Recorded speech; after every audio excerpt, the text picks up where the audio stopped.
భద్రాద్రి కొత్తగూడెం జిల్లాలో చిరుతపులి చర్మం గోర్ల అక్రమ విక్రయానికి యత్నించిన నలుగురిని పోలీసులు అరెస్ట్ చేశారు. బూర్గంపాడు పోలీస్ స్టేషన్ పరిధిలో అనుమానాస్పదంగా సంచరిస్తున్న నలుగురిపై టాస్క్ ఫోర్స్ స్థానిక పోలీసులు నిఘా పెట్టి అదుపులోకి తీసుకున్నారు. విచారణలో చింతూరు మండలం గమ్మనకొట్టు అటవీ ప్రాంతంలో చిరుతను చంపి చర్మం గోర్లను తొలగించినట్లు నిందితులు వెల్లడించారు. గోర్లు ఒక బ్యాగ్ ను పోలీసులు స్వాధీనం చేసుకున్నారు. నిందితులను అరెస్ట్ చేసి కోర్టుకు తరలిస్తున్నట్లు ఎస్పీ రోహిత్ రాజు తెలిపారు. ఈ రోజు భద్రాద్రి కొత్తగూడెం జిల్లా టాస్క్ ఫోర్స్ అదేవిధంగా బూర్గంపాడు పోలీస్ యొక్క జాయింట్ ఆపరేషన్ లో ఆన్ ఇన్ఫర్మేషన్ బేసిస్ లో ఒక 4 మెంబర్స్ అక్యూజ్ ని అప్రైన్ చేయడం జరిగింది.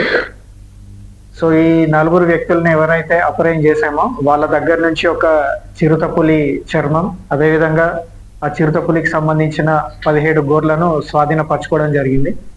ఈ 4 అక్యూజ్ యొక్క పేర్లు చెల్లా అనిల్ కుమార్, తను సారపాక బూర్గంపాడు మండలం.